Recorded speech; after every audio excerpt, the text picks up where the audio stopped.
Hi everybody, this is Dr. Mamta Dighe. We've been trying to put out content on various social media platforms so that we can create as much awareness about infertility, IVF, and the rapidly increasing rate at which everybody has to tackle this issue.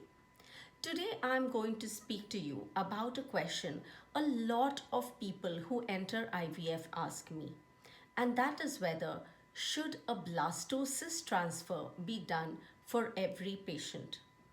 Now, let us start at the very beginning.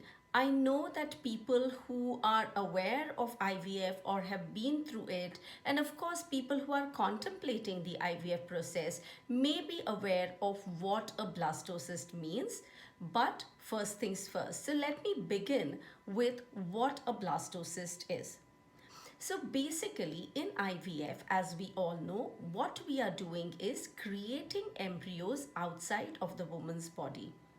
We all know that the process of pregnancy takes place completely within the woman's body in a natural pregnancy.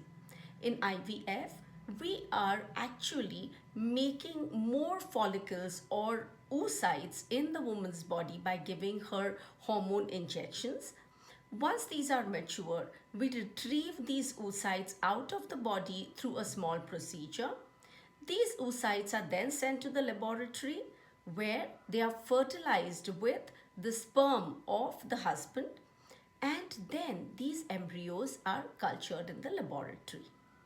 So, the day that the oocytes come outside of the body is considered as day zero, and that is the day these oocytes are fertilized with the sperm either through an IVF or an ICSI procedure.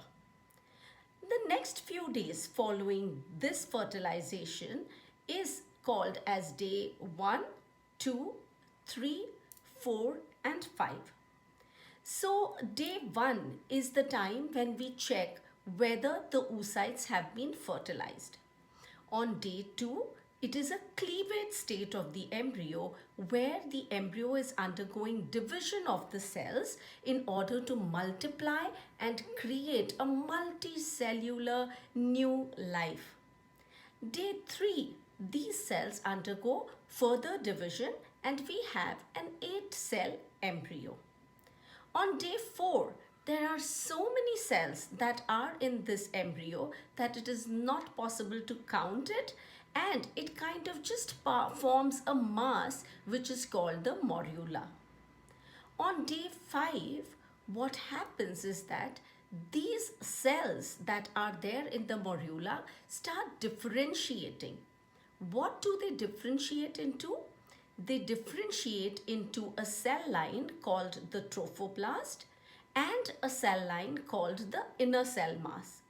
So the trophoblast is the external part, or that forms the placenta, etc.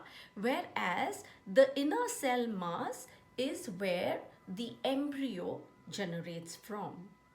Now this stage, when this embryo is divided into the trophoblastic cells and or the trophectoderm and the inner cell mass, which happens on day 5, is called the blastocyst stage. So on day 2 or 3, we call it the cleavage stage, and on day 5, we call it a blastocyst stage. Now, after day 5, what happens is that the embryo tries to come out of its coat, which is called the zona pellucida, and looks for the endometrial lining which is present in the uterus of the woman so that it can attach to it. Now this process is called hatching of the embryo so that it can attach to the lining of the uterus, which is called as implantation. And hence, after day 5, the embryo, we do not generally culture it to the lab, in the lab. Very, very rarely we see that, we have embryos which develop into a blastocyst on day 6. But for all practical purposes, day 5 is the day of the blastocyst, beyond which these embryos are not cultured in the laboratory. So So basically, what do we do then? It is on day 5 that these embryos are either put back into the uterus or they have to be frozen at the blastocyst stage, as they cannot and are not cultured beyond this stage in the laboratory. However, embryo transfer can be done either on day 3 of the embryo growth, which is the cleavage stage, or on day 5, which is the blastocyst stage. We have practically stopped, most of the clinics do not really do a day 2 embryo transfer now. It is usually a day 3 embryo transfer, or most of the times it is a day 5 or a blastocyst transfer.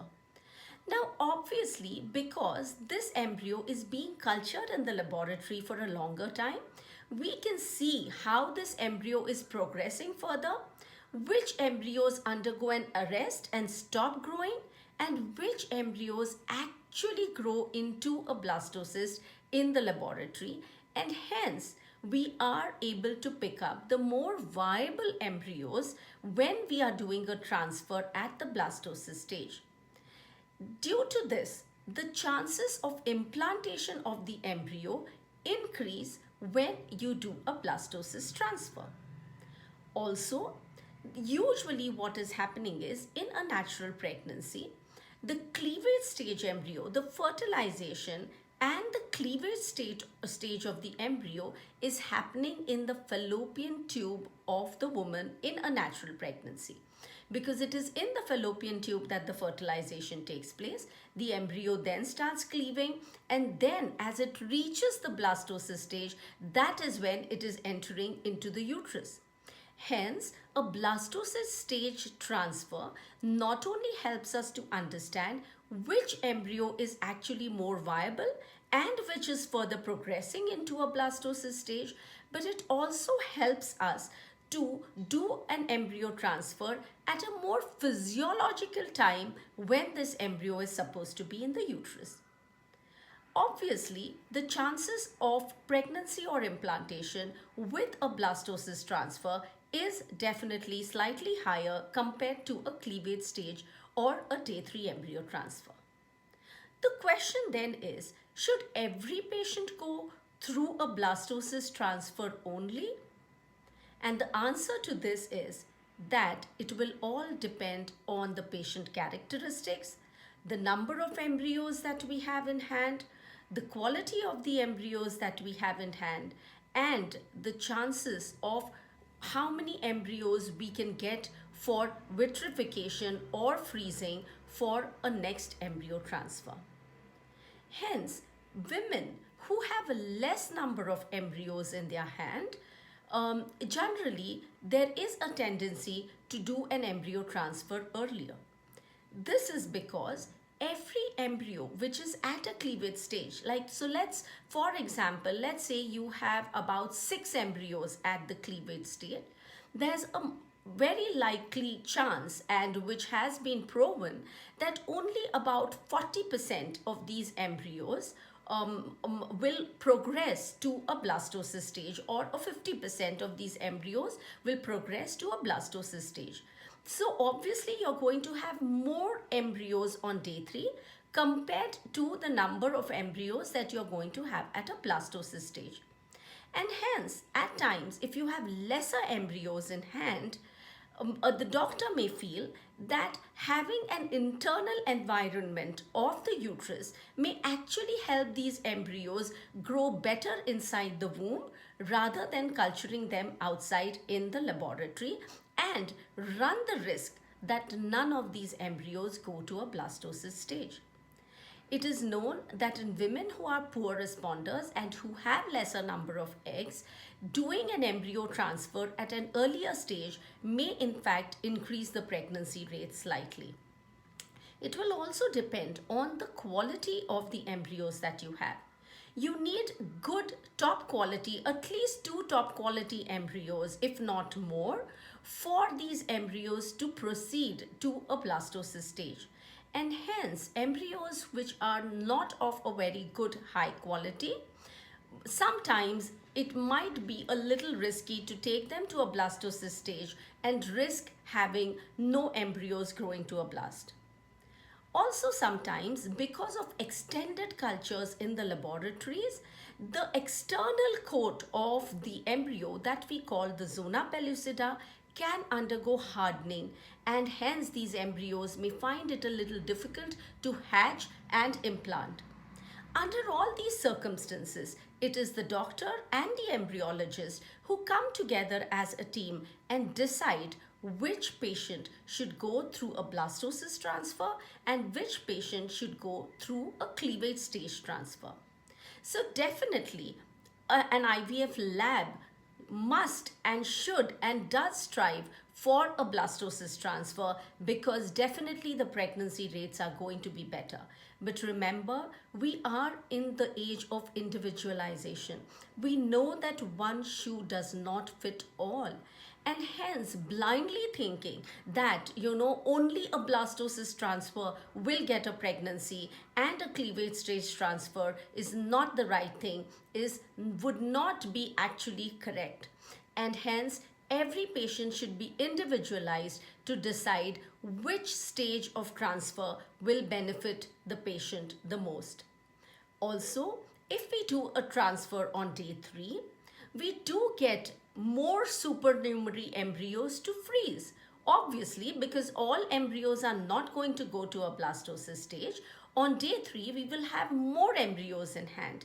And hence, if you are thinking, when we are thinking of, more frozen embryo transfer cycles, again, consideration is sometimes given to the fact of whether we should go ahead and freeze the embryos on day 3 and maybe attempt one embryo transfer on day 3.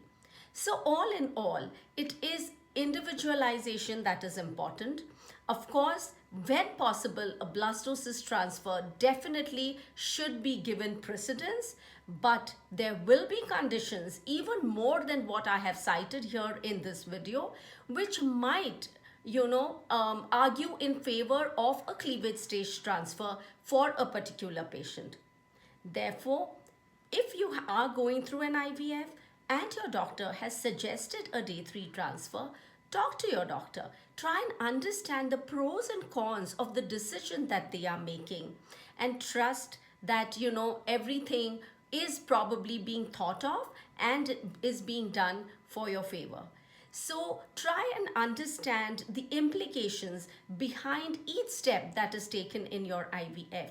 It is very important to have a really, really good relationship, not only with your doctor, but even with the embryologist. Because at our center, it is, it's all a combination. Like we say, that IVF is teamwork. You can never just work alone. So talk to your doctor, talk to the embryologist, try and look at your embryo pictures and discuss as to the reasons why a particular day of transfer is being chosen for your embryo transfer. I hope this helps you quell some doubts on, whether you should be going through a day 3 transfer or a day 5 transfer. If you have any other queries or any other topics that you would like us to address, please send it to us and we will make sure that we address those topics for you. Also, please follow us on our Instagram, Facebook, YouTube handles so that you are kept abreast with whatever content we try to bring to you. Thank you so much for joining us.